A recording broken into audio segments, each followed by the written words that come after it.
ಅಂದ್ರೆ ಎಲ್ಲರನ್ನೂ ನಮ್ಮ ಕುಟುಂಬದ ಒಬ್ಬ ಸದಸ್ಯ ಅಥವಾ ನನ್ನ ಬಂಧು, ನನ್ನ ಬಳಗ ಅಂತ ಪ್ರೀತಿಸ್ತಾ ಹೋದಾಗ ಇಡೀ ವಿಶ್ವನೇ ಒಂದು ಕುಟುಂಬದ ರೀತಿ ಕಾಣಿಸುತ್ತೆ. ಆಗ ಯಾರು ಯಾರನ್ನು ದ್ವೇಷಿಸೋಕ್ಕೆ ಒಂದು ಅವಕಾಶನೇ ಇರಲ್ಲ. ಪ್ರೀತಿಯ ಕೇಳುಗರೆ, ಮಾಹಿತಿ ಖಜಾನೆಯಲ್ಲಿ ಮೂಡುತ್ತದೆ ವಚನ ಸಾರ. ವಿವಿಧ ವಚನಕಾರರ ವಚನಗಳನ್ನು ಆಧರಿಸಿದ ವಿಶೇಷ ಕಾರ್ಯಕ್ರಮ ಸರಣಿ. ಕೇಳಿ ವಚನ ಸಾರ, ಕೇಳಿ ವಚನ ಸಾರ, ಕೇಳಿ ವಚನ ಸಾರ, ಕೇಳಿ ವಚನ ಸಾರ. ಸಮಗ್ರ ಮಾಹಿತಿ, ಪರಿಣಾಮಕಾರಿ ತಂತ್ರಗಳು ಮತ್ತು ವ್ಯಕ್ತಿತ್ವ ವಿಕಸನದ ಉತ್ತಮ ಮಾರ್ಗದರ್ಶನಕ್ಕಾಗಿ ನಮ್ಮ ವಾಹಿನಿಯನ್ನು ಸಬ್ಸ್ಕ್ರೈಬ್, ಶೇರ್, ಲೈಕ್ ಮತ್ತು ಕಾಮೆಂಟ್ಸ್ ಮಾಡುವುದರ ಮೂಲಕ ಪ್ರೋತ್ಸಾಹಿಸಿ.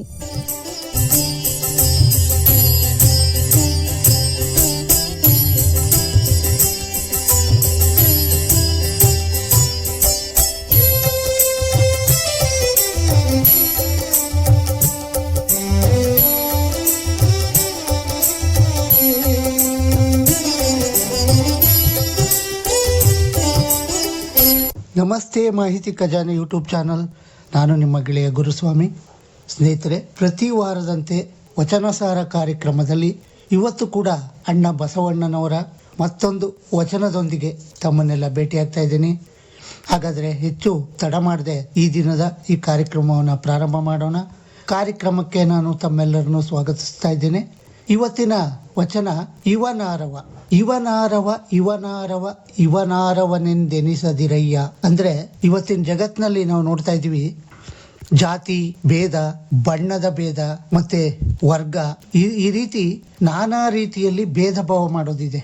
ಮನುಷ್ಯ ಹುಟ್ಟಿದ ಮೇಲೆ ಅವನು ತಿನ್ನೋ ಅನ್ನ ಒಂದೇ, ಕುಡಿಯೋ ನೀರು ಒಂದೇ, ಮತ್ತೆ ದೇಹದಲ್ಲಿ ಹರಿತಾ ಇರ್ತಕ್ಕಂಥ ರಕ್ತ ಕೂಡ ಒಂದೇ ಆಗಿದ್ಮೇಲೆ ಅವರು ನಾವು, ಅವ್ರು ನಮ್ಮವರು, ಇವ್ರು ನಮ್ಮವರಲ್ಲ, ಇವ್ರು ಬೇರೆಯವರು, ಇವ್ರು ಕಪ್ಪು ಜನಾಂಗ, ಇವರು ಕೆಳವರ್ಗದ ಜನಾಂಗ ಅಂತ ಭೇದ ಭಾವ ಮಾಡ್ಕೊಂಡು ನಾವು ಮನುಷ್ಯತ್ವನೇ ಮರ್ತು ಬಿಡ್ತಾ ಇದ್ದೀವಿ.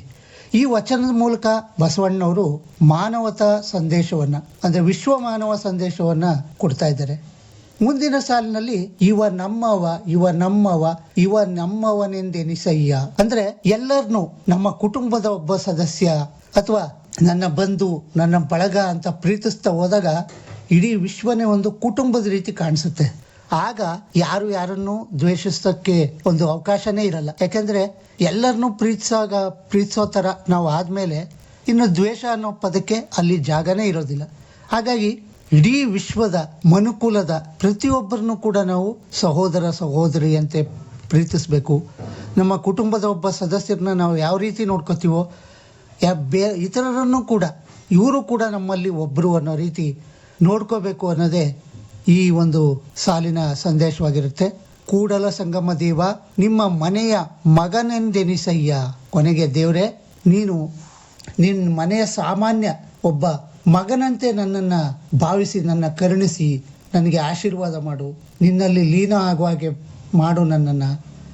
ನನ್ನನ್ನು ಕೂಡ ನಿನ್ನ ಭಕ್ತರ ಮನೆಯ, ನಿನ್ನ ಭಕ್ತರಲ್ಲಿ ಒಬ್ಬನನ್ನಾಗಿ ನನ್ನನ್ನು ಕೂಡ ಸೇರಿಸ್ಕೋ ಅಂತ ಒಂದು ಆ ದೇವರಲ್ಲಿ ವಿಶ್ವಮಾನವ ಸಂದೇಶದ ಜೊತೆಗೆ ಆ ದೈವತ್ವದ ಒಂದು ಏನು ದೇವರಲ್ಲಿ ಇಡ್ತಕ್ಕಂಥ ಕೋರಿಕೆ ಇಡೀ ಮನುಕುಲಕ್ಕೆ ಒಂದು ಮಾದರಿ ಅಂತ ನಾವು ಹೇಳ್ಬೋದು.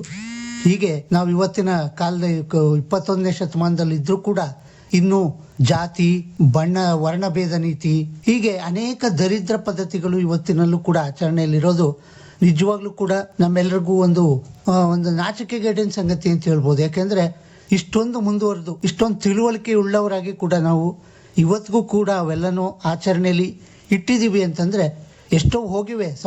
ಗೊಡ್ಡು ಸಂಪ್ರದಾಯಗಳು, ಮೂಢನಂಬಿಕೆಗಳೆಲ್ಲ ಹೋಗಿದ್ರೂ ಕೂಡ ಇನ್ನು ಕೆಲವು ಹಾಗೆ ಉಳಿದುಕೊಂಡಿದೆ. ಈ ಎಲ್ಲ ಒಂದು ಕ್ರೂರ ಮತ್ತೆ ದುಷ್ಟ ಪದ್ಧತಿಯನ್ನ ತ್ಯಜಿಸಿ ನಾವು ವಿಶ್ವ ಮಾನವರಾಗೋಣ ಅಂತ ಹೇಳೋದ್ರ ಮೂಲಕ ಇಂದಿನ ಈ ಕಾರ್ಯಕ್ರಮವನ್ನು ಇಲ್ಲಿಗೆ ಮುಕ್ತಾಯ ಮಾಡ್ತಿದ್ದೀನಿ.